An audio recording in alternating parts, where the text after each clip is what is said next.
Good morning, everybody. I hope you are well. So, uh, this is going to be a little bit different bit of Duelist commentary. Instead of going over one review, I'm going over four.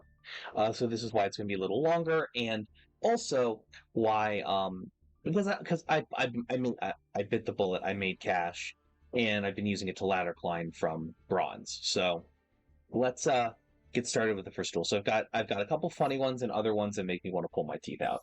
Let's get started. So, if I remember correctly, this was a match, I believe, against I think a Gem Knight player.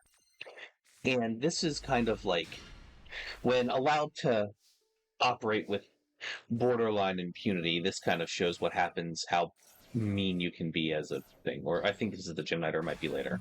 Regardless, I open with Birth, Ash the Maxi that they use, and then I go into my normal Kashtira stuff. I did open Fenrir instead of Unicorn, so we're just making that work. But because I was able to open Fenrir and Rise Heart and able to search Unicorn, I was able to use Theosis to basically get more. Now I'm able to have a 3-mat Shangri-La, although if I was smart, I probably would have kept the Unicorn on, but I decided to go into the Scareclaw. This is the Mukanko shit, I remember. So this was the match where I was getting abused heavily, where I got mad at a specific thing that happens, and I decided to make it their problem. They get rid of my Shangri-La, I still have my Rise Heart, that's fine. Rise Heart is able to grab more things. I use Rise Heart's effect to banish a face down. I'm able to Big Bang, get Fenrir on field, and attach another thing. Rise Heart gets another thing, Mukanko, because of the Mukanko banished ritual monster, and now here we are to the important bits. This is where I get to be positively disgusting. I normal summon Unicorn, activate Fenrir's effect, get a Rise Heart. They equip a thing that basically they're hoping I don't read cards to hope to get me to kill myself. I get into a new Shangri-La, and now that my board is stacked, I am basically trying to get into the next Rise Heart so I have an extra activation, because I do read cards and I am not falling for the double-edged sword. Going in through normal cash things, I've got a new Rise Heart off of the back of the Kashtira Rise Heart, and I decide, fuck it, let's go into Dark Armed Dragon of the Annihilator, but it doesn't really actually do anything except for get more materials onto the Kashtira Rise Hearts, plural. I banish the Birth just to be able to banish to add another card to the Rise Heart so I could get a second activation possibly this turn, but I remember I'm not able to do that. At that point, I Stonewall attack. I forget that Mukankos do things. And I realize, shit, this one's unaffected because of its effect, but then they swap out because they're stupid. That one doesn't have targeting effect protection, and now their field is wide the fuck open, and I am prepared to do war crimes. They normal summon another one of the untargetable Mukankos, but it's not equipped with a spell, so get fucked. Moving on, we go back to my turn, and it's at this point I'm like, do I ruin them, or do I try to have some fun? Because I don't have any ability to banish cards at the moment, and I want to be able to banish cards, but realizing in the face of this field, they're not actually able to do anything, I'm just like, fuck it, let's see if they can do it, let me play with my food a little bit.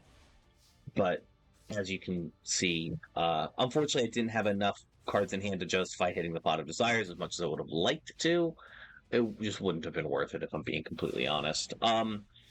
It's at this point, I'm just drawing cards, hoping that I can get some type of interactivity. This person knows that they're kind of done too, but they're just kind of waiting to see what happens, because they're not going to just take a loss if they can't take a loss.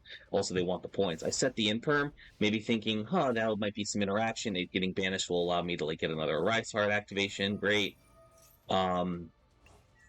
Yeah, I'm able to attach two things to my Kashtira Rise Hearts, but it doesn't actually do anything because I'm not able to really banishing anything on my opponent's field. Face down.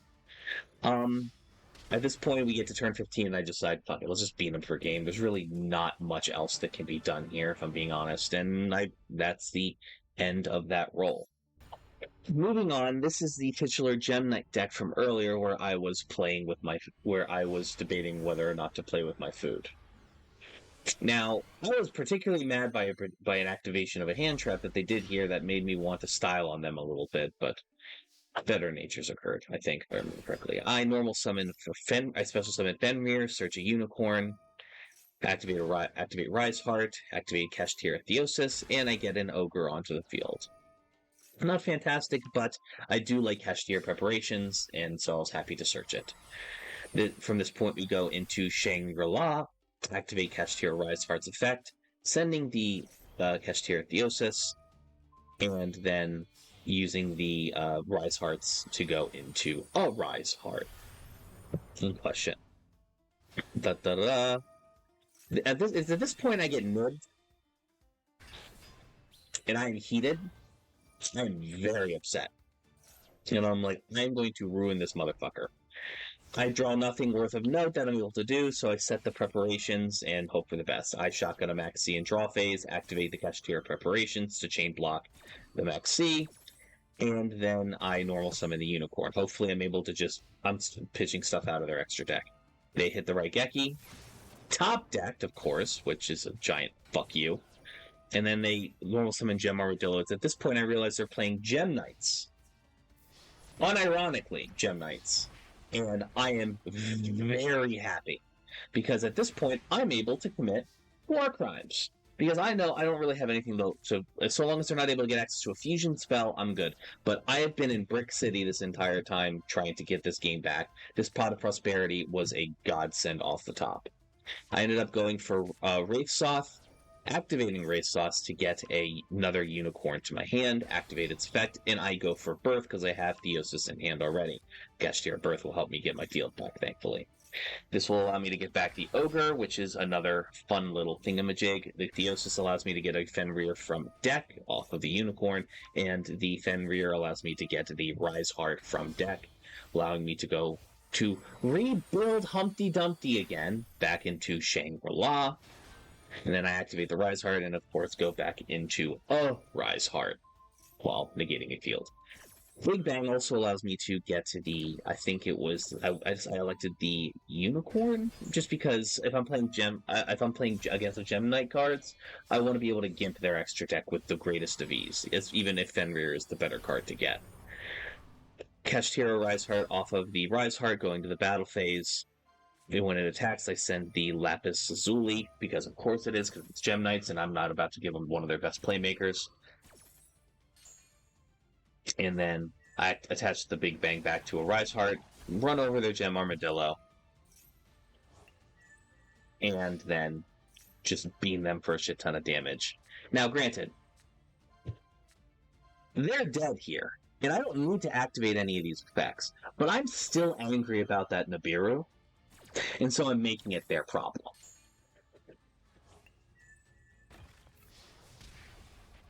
Unfortunately, wasn't able to OTK them this turn, and I was upset about that, so they get one more chance.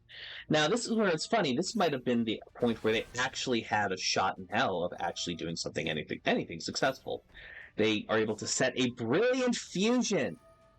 My God, one of the best fusion cards in their deck. And I have absolutely no problem saying, fuck you. And I banished the fuck out of that shit using my Rise Heart's effect.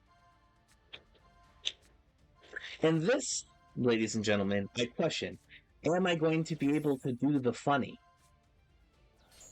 Am I actually going to be able to activate Shangri-La's effect 2 more times and block out the entirety of their field? By God, I am. You haven't seen this shit since Diabolosis got banned. And it's at this point, they deny me the ability to hit for game and surrender.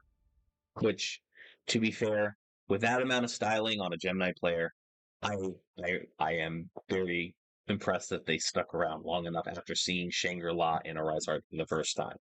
More power to them. Right? Next turn, this time we have a 4-turn special. The hand here was middling. It's serviceable, but I ain't happy with it. But it doesn't matter because we are having a self-kill deck. And this is funny to me because I wanted to kill the self-kill deck on my turns. Because whenever I come across a self-kill deck, my goal is to make it so they have to die on my terms because I'm toxic like that. And so they opened up with Mist Archfiend. I didn't really get much. I got a Birth and I got a Preparations. And they're using Fatal Arquebus to sort of do shit. It's whatever. I shotgun Preparation just because I don't want to have to activate it repeatedly. They think, oh my god, my opponent bricked to high hell. Let's take a crack at it. And he still attacks me, gets hit the thing, it's whatever. And it's at this point with Planet Pathfinder, that's everything I was going to need. And I know that they don't have Negation in their deck. They open up with the Destruction of Destiny, where they take 3,000 damage for every spell trap that's sent to the graveyard. I tribute my Planet Pathfinder to get a Wraith Sought. This allows me to get my Unicorn. Unicorn allows me to get my Theosis. And Theosis allows me to get my Fenrir into Arise Heart. You guys know the play. Especially uninterrupted against a self-burn deck. Now, the key thing here is that I misread. I thought that if I misread Lucky Punch, I thought if I attack, and he fails the coin flip, he gets dealt 6,000 life points worth of damage. This was my mistake. I fucked up. Royally. Because if I had read it properly, I would have been able to do what I wanted here, and this was the crux of my issue. I end my phase because I think I can't attack. I absolutely could, but you know, I wanted to drain his field of everything. Unfortunately, Wraithstone's effect activate Wraithstone's effect because I did in Pop It because I thought, oh, that's great. I'll be able to possibly do an attack. Unfortunately, it gets hit for the 6K, and he gets to end it on his terms, and I was very upset with myself.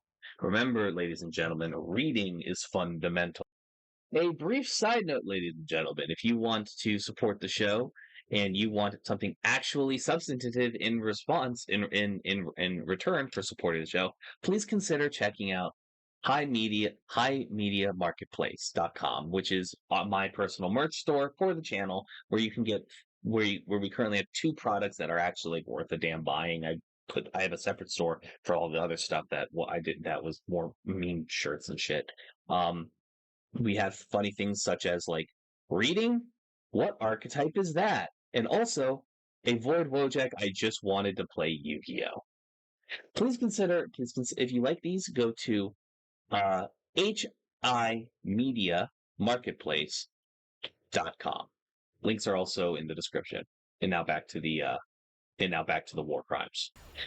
Now this last duel here is a little different. Unlike the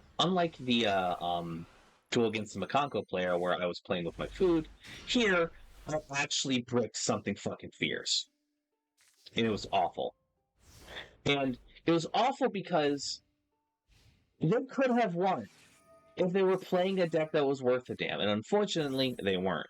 I opened up Rise Heart, 2 Imperms, a triple tax, and a Max C, and they lead with their turn with a fucking Swords of Revealing Light. And I'm like, what the fuck is that field spell? I'm like, oh, it's Area 0. It's just spell fodder to get into the striker stuff. And I'm like, okay, they open a Jamming Waves, and I'm like, they're probably gonna I guess they'll pop my doohickey or whatever.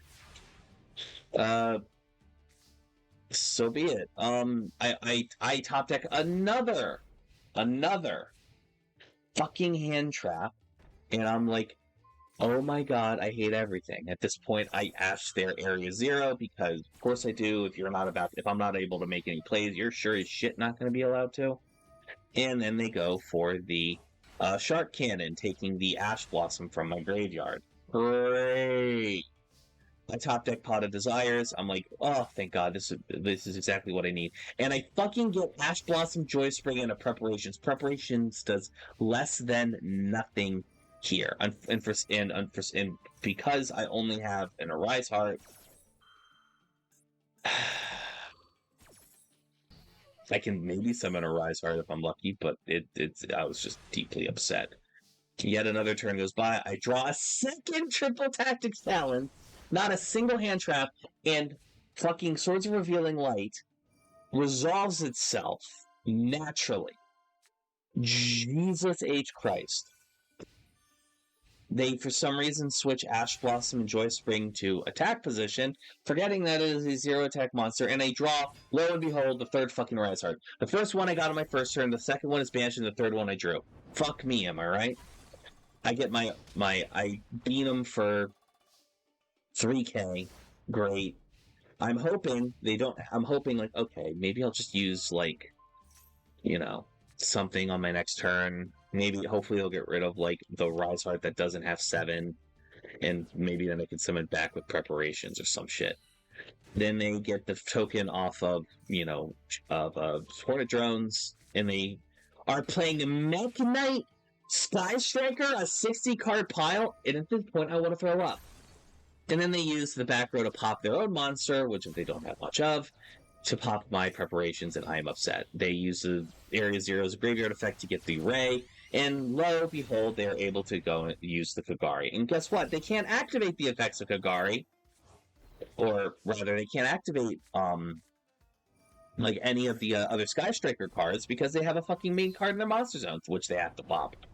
Thankfully, they get rid of the correct Rise Heart, and I still have a level 7 Rise Heart on my field that I can do something with. And so at this point, I draw Kashtira Birth, and I'm like, well, that's fucking game. That unbricks everything.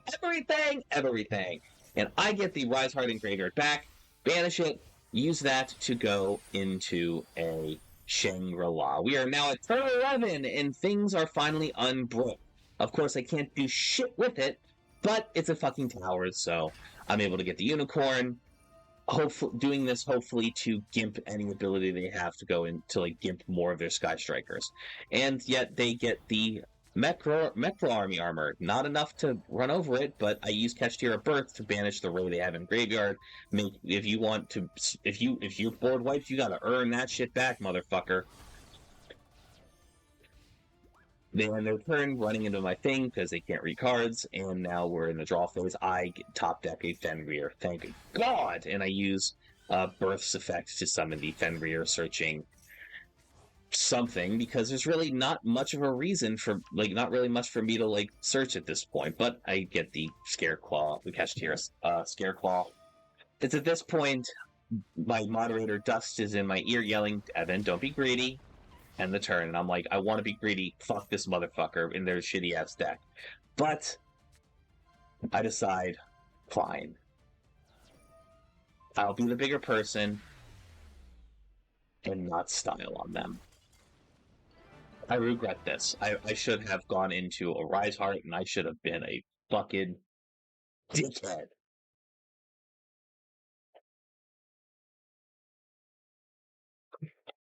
But better natures prevailed. Ladies and gentlemen, thank you so much for watching this dual commentary video. I appreciate you. I appreciate your time. I appreciate your viewership. Thank you so very much for watching. You are amazing. And I will see you guys very, very soon. Have a wonderful rest of your day.